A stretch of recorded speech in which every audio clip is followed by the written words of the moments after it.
Hi, my name is Shyla Richardson. For my brain jigsaw presentation, I got the occipital lobe. I do have notes that I will be reading from, so I am very sorry about that. I think that the occipital lobe is very interesting, and I think it plays a very big part in our day-to-day lives from what I have learned, and I would love to keep researching it. So a few key functions are visual recognition, depth of motion perception, and color perception. So it has a lot to do with what we see and then taking it in and then passing it to other parts of the brain to really understand what we're seeing and how we perceive that. It is located in the very back of the brain. It is the smallest lobe, covering only 12% of the surface area of the brain's cortex. Thought that was interesting. One of the things that I found the most interesting about it is it plays a role in dreams by remembering what we see throughout our day and putting it in our dreams. Because I've researched dreams in the past, and like people in our dreams we have seen, our brain cannot come up with faces, so even though we don't remember them, it's someone we have seen in our life. So I think that that is cool because it's remembering what we see, and so that's how that happens, I guess. There are 5 functional areas of the occipital lobe.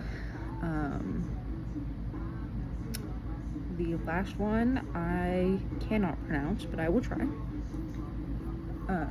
So the first functional area is the primary visual cortex, which is when we first open our eyes, it's motion, light, color, and location. So our first thing we see and how we perceive that. Secondary visual cortex is the next one, and that passes info along to further understand it. So you have the primary and then the secondary. So you take that information and it passes it on to further understand it. Next we have the ventral stream, which helps us understand what we are seeing. And then the dorsal stream, which tells us where things are and helps with motion, understanding motion, perceiving motion. Now the last one is lateral geniculate body and lingula. And that just adds depth to what we see. So when the occipital lobe is damaged, there are a few different things that can happen depending on how severely it is damaged. There is a chance that you become blind, whether that's partial or fully. I would assume depends on how severe it was damaged. Damages can cause visual hallucinations. You can have a difficulty reading and writing. You can have poor depth perception. And then you can also have a hard time with colors and shapes.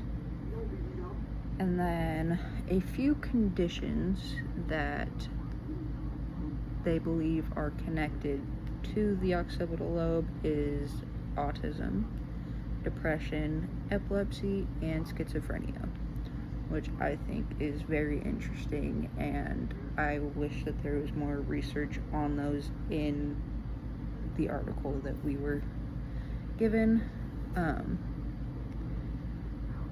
But I think that, again, it's just really interesting.